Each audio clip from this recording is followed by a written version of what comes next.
friend of mine, Daniel Bostock, he put a video out the other day where he's angry.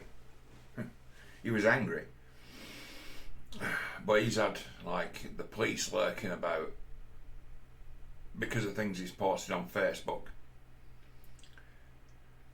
It's a sad one to see Daniel so angry, actually, because believe it or not, he's kind of a ray of sunshine. His natural outlook is to be friendly and quite forthcoming and have a great sense of humour. And when you see like the last couple of videos Dan's made, looks like he's been very, very angry for a good sustained amount of time. And then you see him as to where he then makes a video where he's calmed down a little bit, where he's basically just tired. He's just knackered. He's just tired of being angry. And that tired of being angry, yeah, that's when you're beaten. But you're not done. You're just beaten. It's like it ain't the end of the war, but the battle's over. You know, nothing. Your anger's not going to lead to anything. And it saddens me to see Dan, so let's say, having had that kind of ray of sunshine he has going about him that I don't have. I'm sarcastic. To see that snuffed out, even for just a snapshot, nah. He goes from being, he can go from being someone who's like, yeah, he's a good lad, to being, oh God, what a mess. Not fun. And it's like, I don't live near Dan. He's about 150 miles away or something. But every now and then I do speak to him, I do reach out to him, we do watch each other's like videos and that. And I always say to him, I was like, whenever you want to have a word with someone, just give me a ring. I'll always have time for you, mate. Just to remind him. Just to bring that, to try to bring that to the surface, that sort of enthusiasm he's got. Because it's really, you know, he's a good guy, it's infectious, he's right-minded, and he's right-minded in a way that I'm kind of right-minded, and that is, you're right-minded because for so long you've been wrong-minded, and you've learned. And it was the anger that twisted your fucking mind in the first place, not understanding what the fuck had happened to you. When forces larger than you decide to turn your life upside down. Which is something that happens a lot to poor people, working class people. People who can't rely on rich mummy and daddy to bail them out. People in some instances it'd been decided when they were back in school that they weren't going to amount to anything. Been decided. You know, your teachers had given up on you. Why? Well, because your teachers were not people of fucking good character.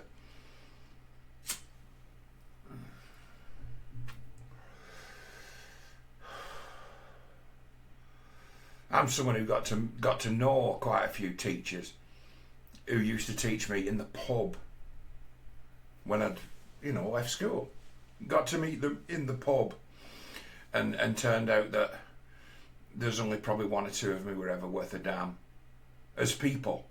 Didn't know anything, shouldn't have even been anywhere near kids, had nothing to teach anyone, and they were just working a job to get a wage so they could get pissed out there at the weekend. And they'd be fucking school teachers. But they'd be the people who decided that you were not worth shit when you were 13, 14, 15, 16. That you weren't worth their effort. It's like, you fucking people. Government education system. Set up to fail. There's things that have stuck with me for my entire life. That fucking teacher I had when I was 11. Who used to seem to just enjoy punishing people because he had a lot of power when he's sat in a classroom full of 11-year-olds. Just seemed to like punishing people to me. Marsh, you would call. Never heard a fucking thing about him. A man of zero character. no sense of humour. Taught me once that electricity was an invention and not a discovery. When I kind of objected to it, because to me that seemed a bit, well, how come it's been invented for now a couple 100 years? Invented, as you say. Why haven't we come up with something better? Why do we persevere in generating electricity when, if what you say is true, we ought to be looking for completely new sources of energy altogether? Why haven't we come up with something better than electricity? And for that he says, right, John, I've had enough of you. Here's some lines. And he just had this great big pile of A4 paper on his desk. And all it was sat there for was to just dish out lines. Here's some lines for you. Here's some lines for you. And he'd give you 2 sheets of A4 that you had to fill in both sides. And he said, here's some lines for you. He wouldn't tell you what you had to write for this punishment. He'd say, you decide yourself what it's going to be, them lines. Sort of like fucking Chinese struggle. And what was my sin? Questioning his knowledge when he knew absolutely fuck all about physics or science. He was ostensibly a history and geography teacher who didn't know anything worth teaching about history or geography. Just another pisshead. And these are the things that stay with me. It's like, you decided I was too smart for my own good when I was 11. And there's a long list of people who've always been, you too smart for your own good, you. You're trouble. Because you have the ability to make us look stupid.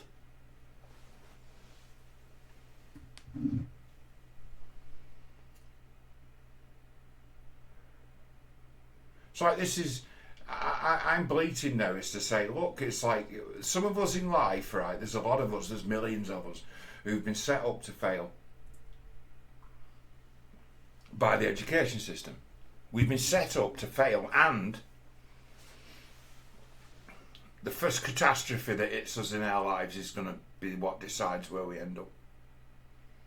The first catastrophe is going to shape the rest of our lives because we've got no way of coming back.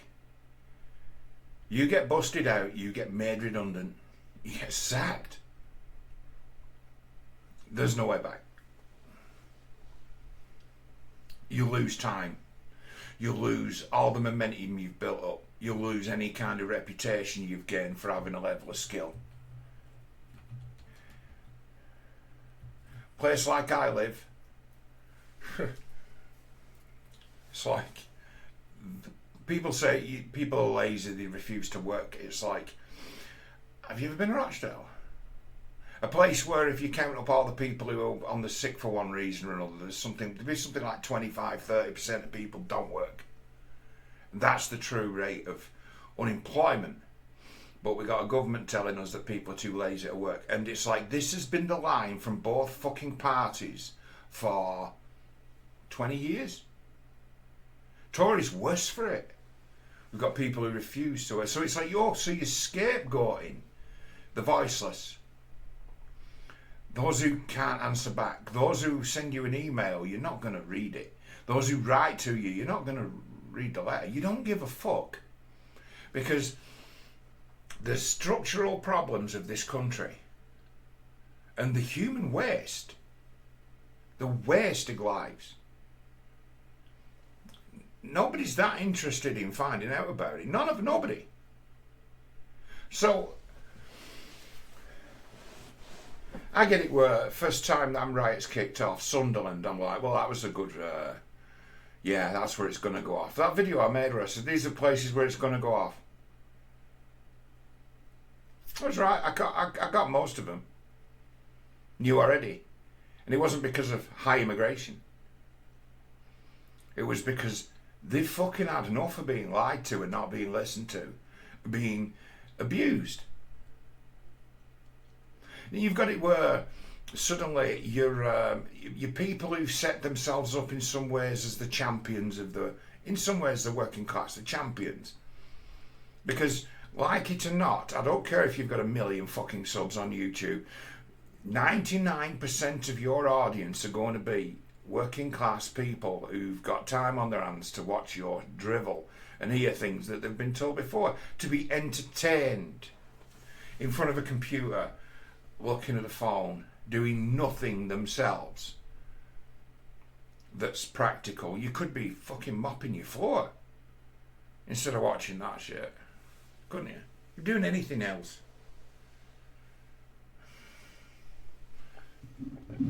They don't want to know either. They don't want to know about the plights of the poor. They're happy to see the rich and famous rise and fall. Most people are. Oh, look what he's lost. Don't give a fuck for people who had nothing to start with, gained a little bit and lost everything. You don't give a fuck. Do not care a bit about the actual victims. This is a problem I got with, say, Tommy Robinson. I don't see that he gives a shit about victims. Never has to pick up the pieces. He might speak and say, hey, some bad shit going on, but it doesn't happen to him. He isn't the one who has to pick up the pieces. He's not the one who has to get up the next day and live with and take life on when you've just been fucking decimated. No, he's doing all right. He's making plenty of money. Has plenty of sponsors. And it's like the sponsors are sometimes, this is the thing, you know. These YouTube guys, they take money off working class people in the hope that they will fight for them or else represent them. They don't. They don't give a shit. They don't look at the messages. Don't answer their emails. If you want to approach these people, you have to pay to see them.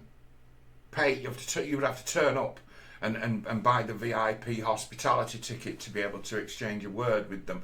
So it's a matter of, you have to pay an entry fee to even join, to even be heard. You have to pay an entry fee, and it's a matter of how much is the entry fee? More money than you could afford to spend if you were to save up for a fucking month. If you were to starve yourself, if you were to go without, maybe save up every penny you had for a month, you might get to, jump on a coach or a train. You might be able to speak to one of these people in person as to say, you are letting us down because you don't want to know the actual underlying million reasons why people took to the streets the way they did. Think of it this way. Every single person who took to the street had their own reasons for doing so. And those reasons would be heartbreaking and profound. Every single one of them. So what's your life been like? You think have you been allowed to play the hand you've been given in life? Have you been allowed to play it? So think about that. People who are born into wealth or the middle class, they will complain that they've been dealt a bad hand. Working class people, you could be dealt a royal flush and not be allowed to fucking play.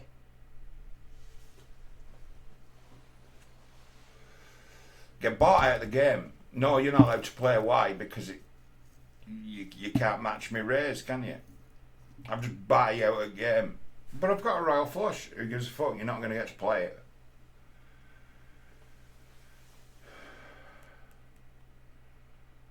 I'm so fucking sick and ill of it. Ill with all of it. I mean, it's like my health has failed, right? Failed. I'm in deep trouble. I ain't going to be around much longer. Why's my health failed? Well, in my case, it appears that I was born with a genetic defect that was never detected. Until it left me on death's door. So it's like, oh, your National Health Service. Great.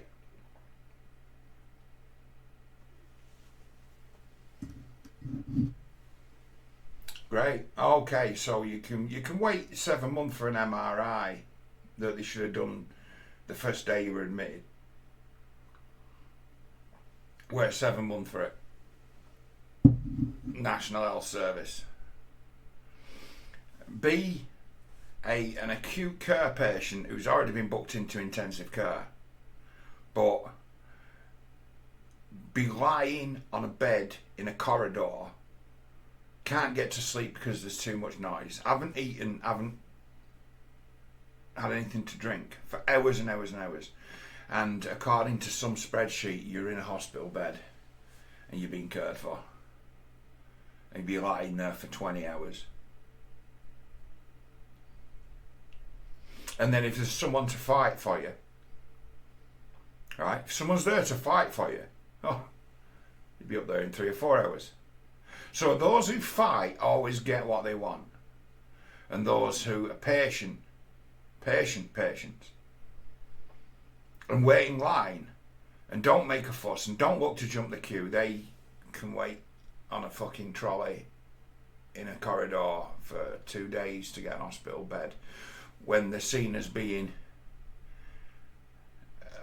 a patient. I was, at that time, I was a patient in risk of sudden death. And I'm saying to him, do you think not feeding me and leaving me like totally dehydrated, on just lying on with an ECG machine and a fucking another machine taking my blood pressure every 20 minutes, do you think that's the right way of dealing with my sort of problems? It says all over my medical paperwork, oh, he discharged himself. First time he came in, he discharged himself. Doesn't say that I booked into an hospital at like 9 o'clock in the morning and discharged myself at fucking midnight, does it? 1 a.m. It just says, against medical.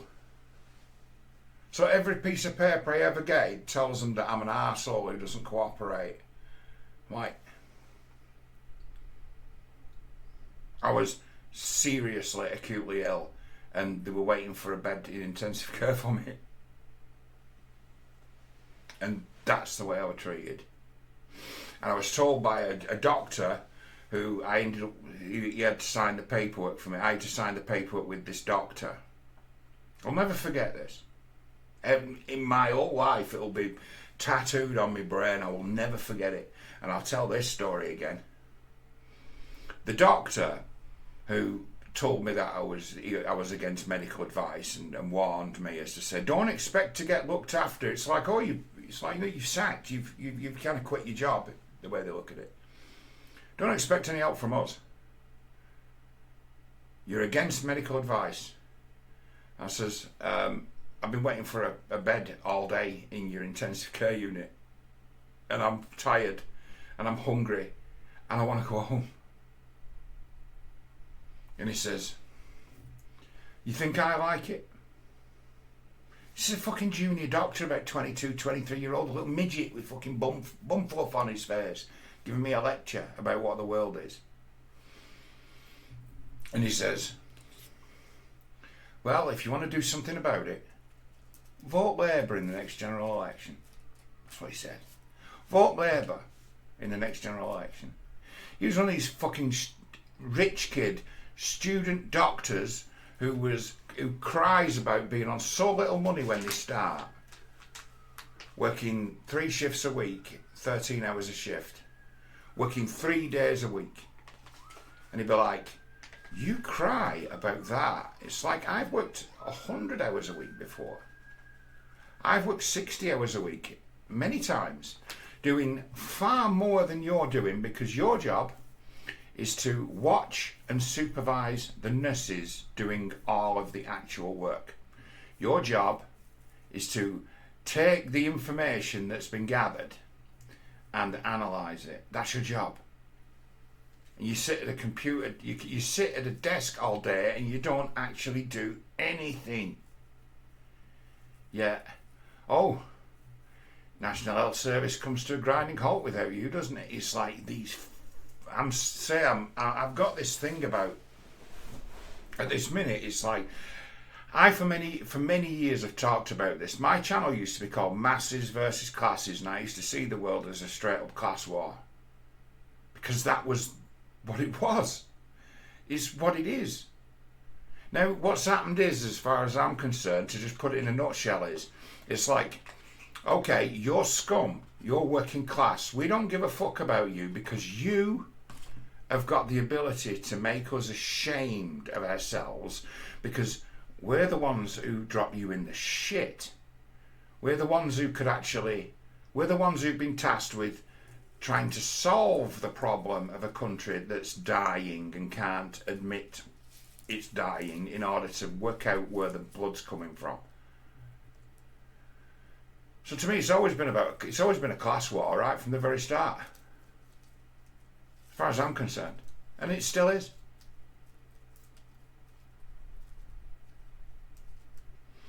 The working class have got the ability to put the rich kids to shame because they don't know shit and they've never had a reversal that was beyond their control in their fucking lives. Few have, but very few. Very few. When there's people, how many people in this world find their ass, working class poor people find their ass evicted, find their ass homeless when their homes get repossessed and things like that. Well, how often do you think that goes on? How many times a day does that happen? When it be a matter of, how did you get yourself in so much trouble in the first place? And you go back to the beginning and say, well, it didn't help that I was set up to fail from the fucking offset. And then it didn't help me that powers beyond my control, things that I had absolutely no ability to do anything about, came down upon me and fucking destroyed my life. You see, that's the thing. I'm from Rochdale, aren't I? Generation up from me, people 20 years older than me, they'll tell you tales of mass redundancy in the early 80s. That's what they'll tell you about. I had a good job until, I had a good job until, I had a good job until, I had a good job until they didn't. This town used to be one of the richest places in the world and could handle an unlimited number of unskilled workers. Everywhere you look, you see the signs of what was once massive industry, and it's all gone. This town was built up around its industry, and it's all gone. It's now been replaced by a few industrial units here and there, offices, things like that. Technology's taken those jobs away. Excel, the app that's been going around for a long time, absolutely removes the need to have people who are good at mathematics. You used to pay a premium to have a good mathematician within your organisation. Software does it now. So you've got that side of business has been totally gone. It could be said 20 years ago, before everything was computerised, there'd be 5 or 6 million people in this country working the back office. Those jobs have gone. What's the money spinner in this town? The money spinner. Looking after old people.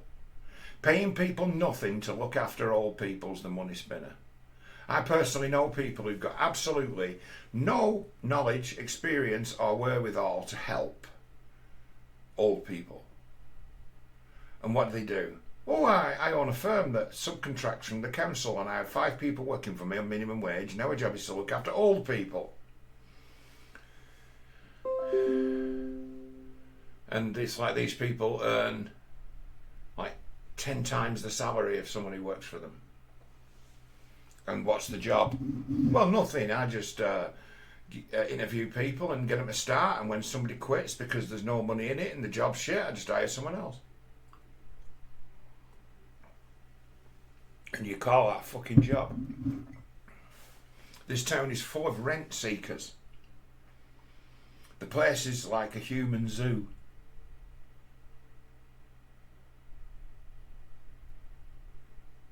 How many people in this town are in that profession of caring for old people whose families have abandoned them because they can't afford to look after them, don't have the time to look after them? Why? Well, the wages practically working anywhere in this part of the world are a load of shit, and they've been a load of shit for a long time. And all the jobs that have replaced these decent companies with, you could work for, because you work for a decent company, even if they're absolute shit, they always need smart youths, you know. They always need people who can organise.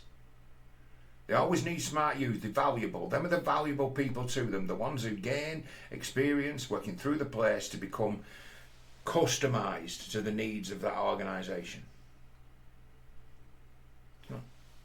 You ain't getting on working at Asda. Fucking Asda will be hiring people with degrees. Why? Because they know they've been indoctrinated. They're like, this person turned up, and that's what we want. We want people who turn up. This person's proved they can turn up, and that's all your degree's worth.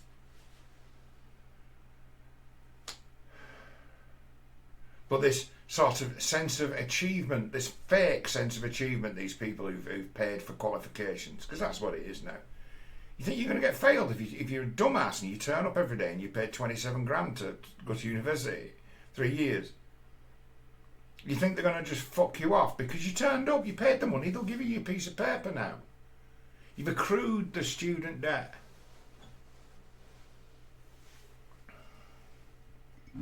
It's like, this country is a joke and it doesn't give a fuck. And those who ostensibly are our leaders and rulers, see when they say, it's been said recently, hasn't it? I'm not the only person who's noticed. The government have said, we've had words with the elders in the Muslim community. It's like, and who the fuck are they? Are these elders voted upon by some sort of synod, or are they self-appointed flunkies of the Labour Party who would just build themselves up as a kind of community leader, like a token Judascope?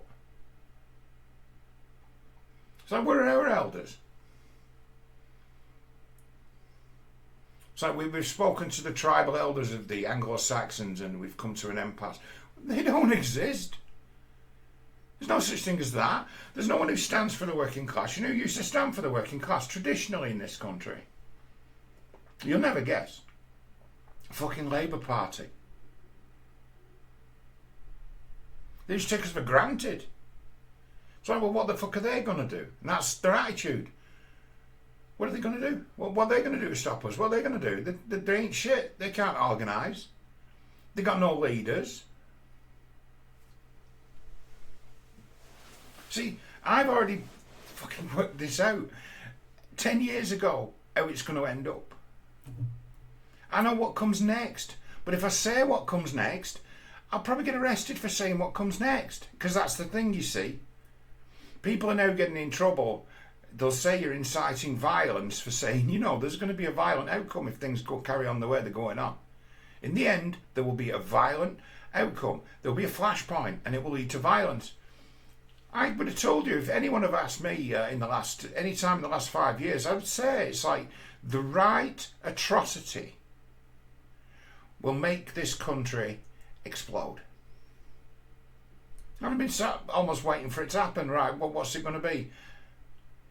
Well, it wasn't this time.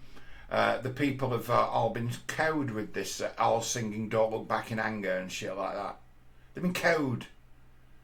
And enough of them have been able to push their way to the front and say, oh no, we're not like this, we don't behave like this. Usually women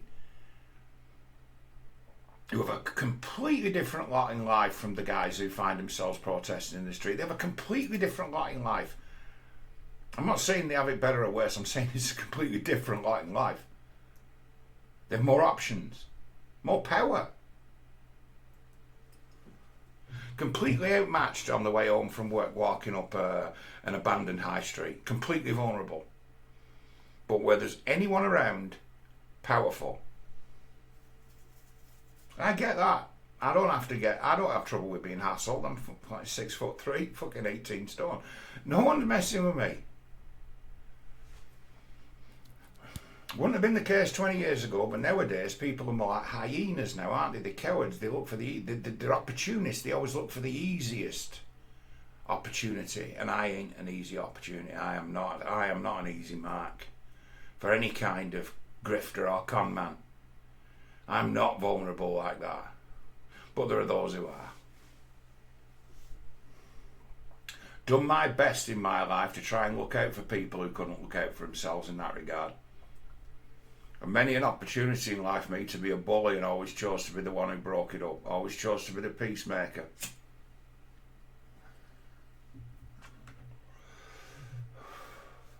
But I could tell you what's coming next. But saying what's coming next would be to put myself in risk of being as to where he masterminded it. As if us working class people, right, can't have our own thoughts, don't make our own decisions, and are easily influenced by others. And I don't see that as being true. If that was true, fuck me, I'd be running the world by now. Wouldn't I?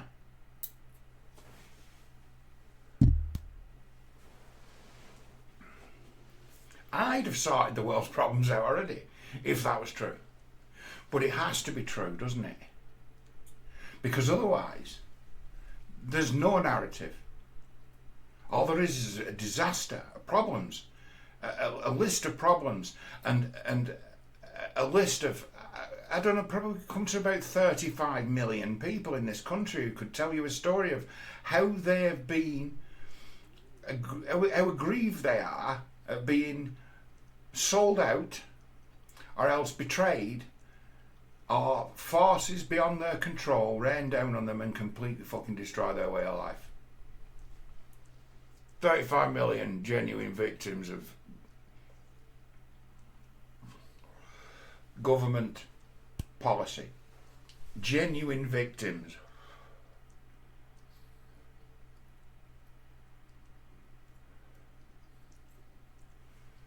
But we kind of isolate and pick and choose the victims that are best to cause the most base sympathy, or else outrage and compassion. We cherry pick those and pick those out.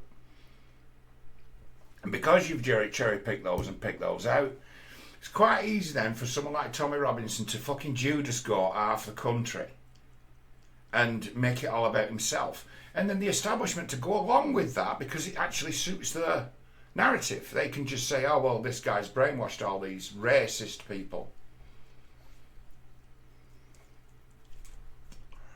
Do you realise how stupid you have to be truly racist? I've only ever met a couple of truly racist people. I've met a lot of people who like to offend other people and shock other people for attention, and they would reach for racism because it works. But I've only known ever such a few really racist people. And the racist people I knew were Irish. Like profoundly racist people. In their attitude towards, black guys. I've had a lot of friends in my life. I'm not doing that thing but it's the thing. I'm from a working class background, so I've had to mix. I've had to accept multiculturalism as reality. No other way. But you get those whose utter disdain towards people a different colour from them.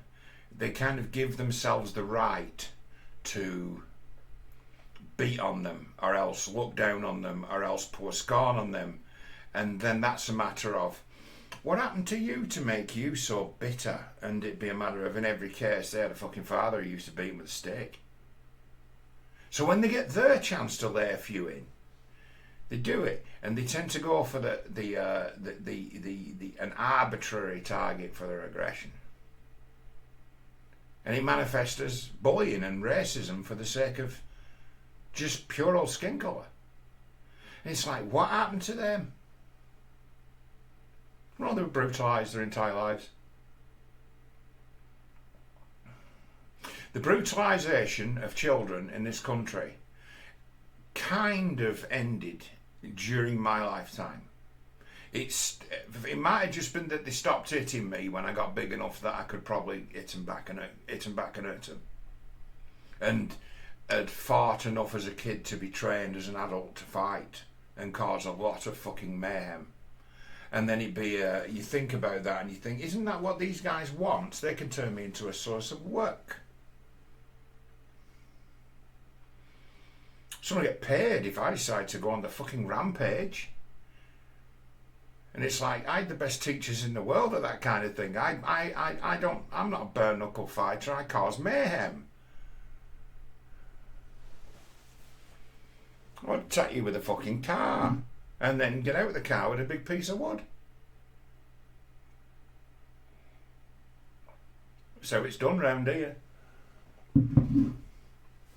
I was always taught if someone offered you a fair fight, while he's taking his coat off, that's when you should attack him when his arms are down and see if you can hit him 30 or 40 times before he's actually ready to fight you. That's what I was taught. Like, I'm a peaceful person. I'm a man of peace. And it's like, why? Because I've known probably 20 years of war. And that's why I know that violence is not the solution. It's just one of many tools that are available. And oh my God, do our fucking establishment understand that better than anyone could understand it. Give the police a monopoly on violence, legally. A monopoly on violence.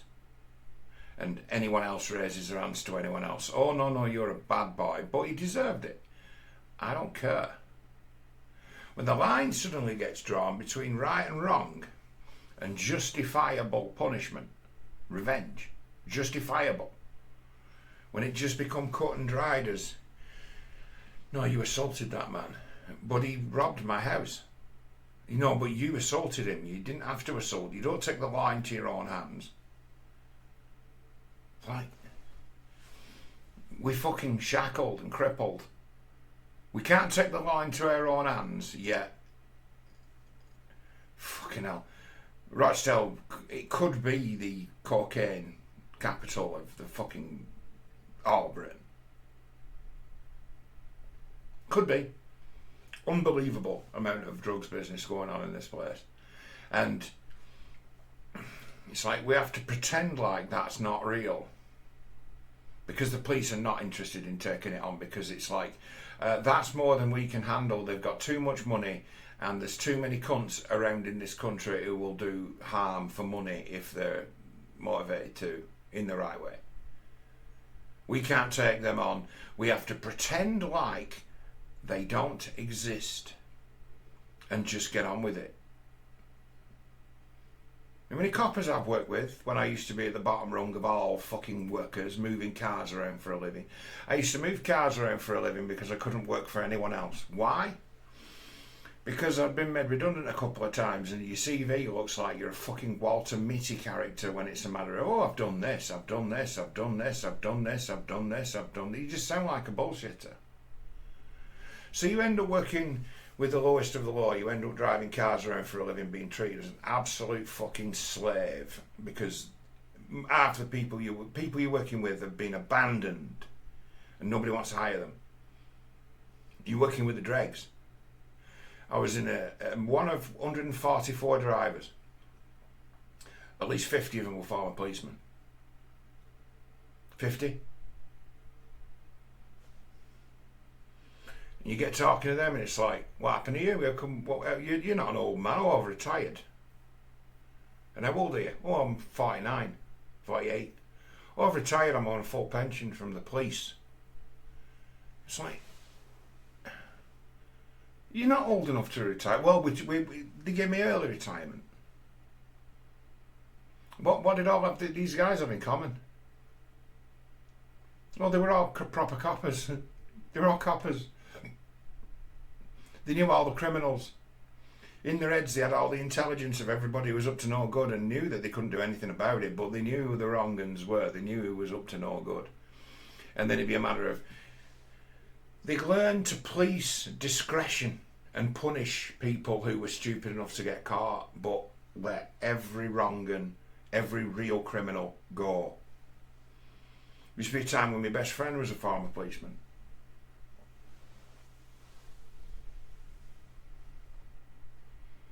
What did he do? He quit being a cop. And what did he become? Drug dealer. Like, what? Oh yeah. Quit becoming a cop, became a drug dealer. Why? Spent so much time keeping criminals in check and not being able to arrest them that in the end he became completely disillusioned with being a copper and just made friends with them. And became a drug dealer who never in his life ever got lifted by the police for being a drug dealer.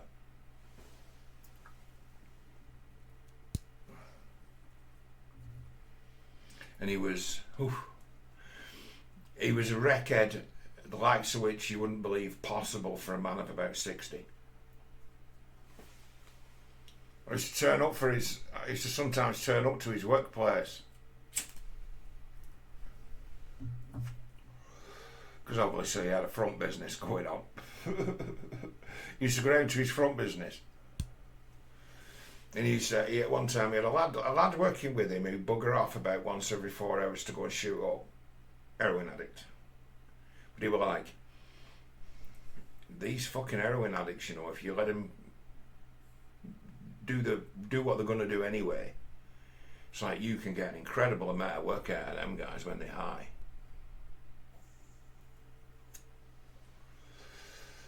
It's like the proper grafters. It's like if you can be straight enough with them to understand that this is what you do and you do it anyway regardless, and you put them to work. It's like they've got a wherewithal and an enthusiasm for what they're doing that's unmatched by most men. Because they've got to keep that money flowing, haven't they?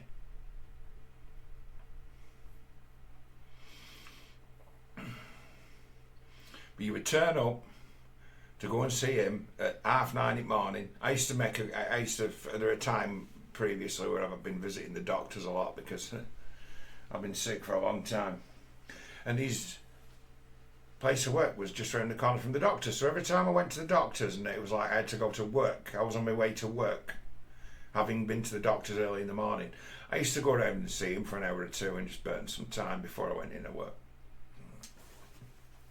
And it'd be 9 o'clock in the morning, 9:30, and you'd be like, do you want a beer? It's a bit early, isn't it? Well, I'm having one.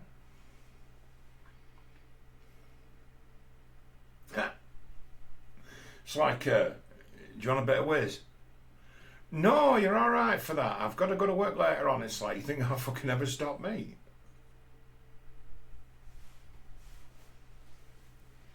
And it's like, so when you left school, you joined the police force? Yeah, 20 years.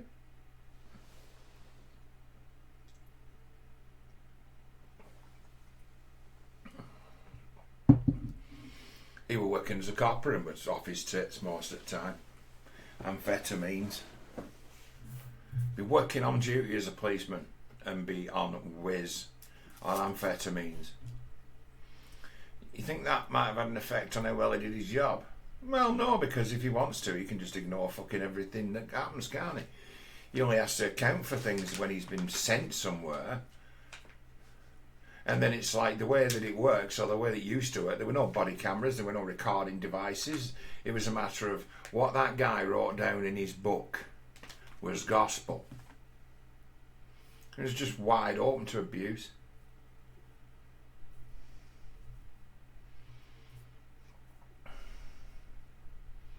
See, that's the thing as well. That's a major point. The police have completely changed. They've completely changed personnel from what they were 25 years ago. They've been replaced by these often fucking like rave weekend dance music fucking powder monkeys. And you find out you're a policeman. Well, I went to my sister's wedding. This is a few years ago. Went to my sister's wedding and one of my sister's friends turned up. And she was like horrible, but in that funny way. As to I'm glad you're not my girlfriend or wife, but you are hilarious. And she had the dirtiest mind, the dirtiest mouth, the worst drug habit, and would have you believing that she did not know how to operate in the company of decent people. Couldn't open her mouth without running her mouth, and was a nasty piece of work. Who knew she had the edge over anyone. She was a super bitch. And what does she do for a living? Police sergeant.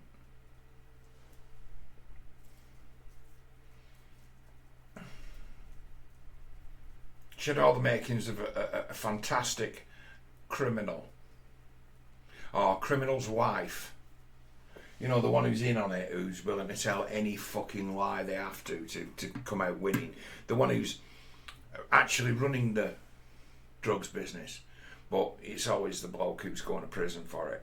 That kind. She was that, and she was a police sergeant.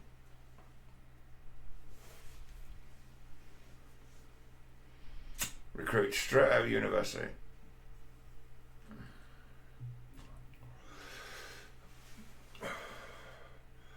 To an even worse degree, there was a lady who was elected as MP for Rochdale in 1997.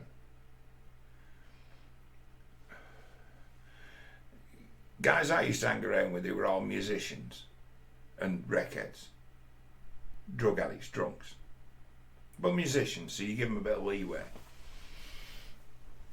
They could fucking sit around amongst them and you know, tell you tales about her who became a Labour MP. You'd be like, you fucking what?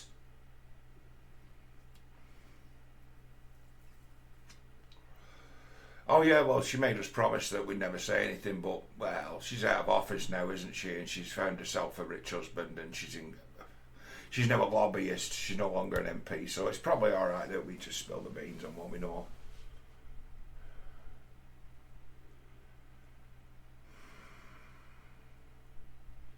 Scum, who has a complete sort of life and story makeover and becomes a Labour Member of Parliament and then prominent member of the Labour Friends of Israel. She'll like the hand picked by the likes of Tony Blair. She'll do the job for us. Why? Because we know what she is. You expect someone to go at bat for you. You write to your MP, I'm having trouble, and a fucking complete idiot opens the letter and says, well, what am I supposed to do about this? Oh, right back. Incredible. They're desperately hiding from what this country really is. I'll tell you what this country really is. Across the board personality disorders. Well, things Alex Jones used to say, it's like, we've broken the conditioning. And it's like, yeah, you know, everyone has to break the conditioning. And they all do it. It can't happen all at once. People do it one at a time. Because everyone in this country is being, in that way, bullied. We've got a culture that's designed to turn people into cluster B personality disordered, borderlines and narcissists. Why? Because it makes us absolutely, completely gullible and fucking predictable. And once you know that secret, you can then spot that. You can recruit for it. You can know that you know that secret. And you can know that you can manipulate people. You can know that you can use leverage and always have get the benefit of the doubt from them. It's the giveaways, the things that people say when they say, I like that guy, and don't even have a fucking clue who he is. Give them the benefit of the doubt, having never once broken bread with them. I see some of myself in that guy, and all he had to do was tell you what you wanted to fucking hear. That's how stupid the people in this country are, and that's why they get fucked over, because they were bullied, and their parents above them were bullied too. Where bullying becomes what's normal.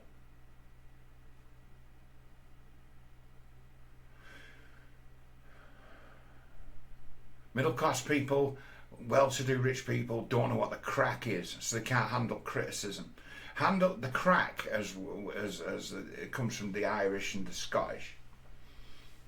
We know we're all fucked up, and the game becomes: can one wind the next guy up as to get him to snap and rage, and that be the object of the game? To gaslight someone into submission, but do it in sport and call it the crack. So it's like, to become a master of the crack is to become a master of bullying. Psychological, emotional bullying, but no one gets hurt. The ultimate weapon being a dark secret or a terrible truth.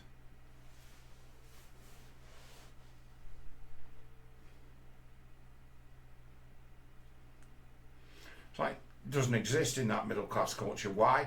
Because they can't handle criticism like us working class people can, who understand the crack, who've had no choice but to get up off the fucking ground when we've been knocked down. No choice. You get up or you die where you fucking lie. Well, actually, more realistically, end up then under the care of a government that will just decide that, oh, we can turn this guy into a source of work, and put you in front of one of the untrained political apparatchiks that they call counsellors, psychiatrists, social workers, psychologists. Find something wrong with you, turn you into a source of work for the state, which never tires of more and more sources of work. Who do you think wants more immigrants in this country than its services would allow?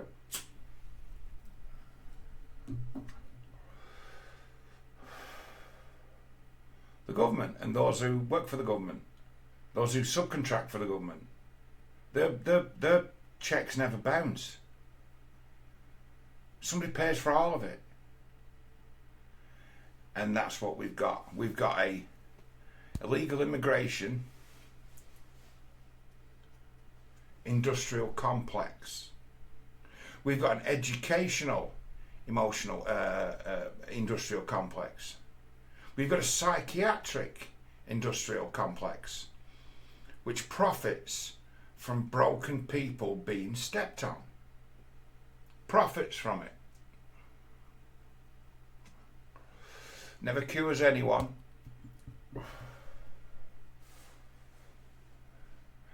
Makes people sick, keeps people sick, and then uses them as a source of work. That doesn't produce a damn fucking good, doesn't produce a single widget, doesn't produce a single iPhone, doesn't manufacture a single fucking car, doesn't put the food on anyone's table. Yet he's all powerful. It's like, no one wants to face it. And when you understand it, it's enough to destroy you.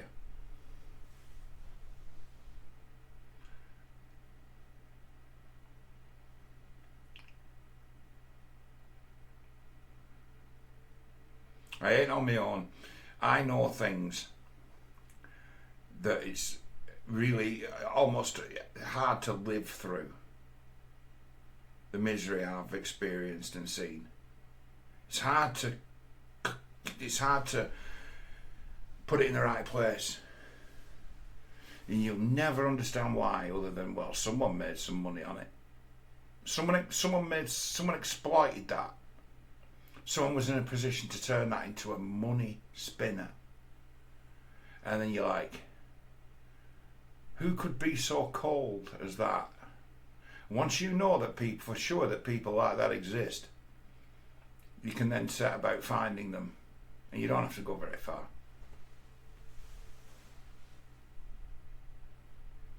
Like cannibalism. It is, it's like cannibalism. What the government does to the people of this country is like cannibalism. We have GDP. We are seen as sources of revenue and work. And when we work out that we're sources of revenue and work, or we work out, hey, there's a great big money spinner here. There's the reason why they won't stop this constant immigration is because somebody's making money out of it. And the people who are making money out of it, they get what they want. Until we have a realistic conversation about the illegal immigration industrial complex, we're no nearer things starting to change for the better than we've ever been. We're in the same shit as we were 20 years ago. We are freer now than we were 20 years ago. It was worse 20 years ago than it is now. Worse. Because we didn't get to hear about it. Worse. We lived in a worse country with less freedom in the year 2000 than we do now. So to some degree, count your blessings that we've now got the means to bring people back from the dead with the gift of truth. Yeah, it's terrible, but get up on your feet. We've got to carry on. And wouldn't you want to see what happens at the end?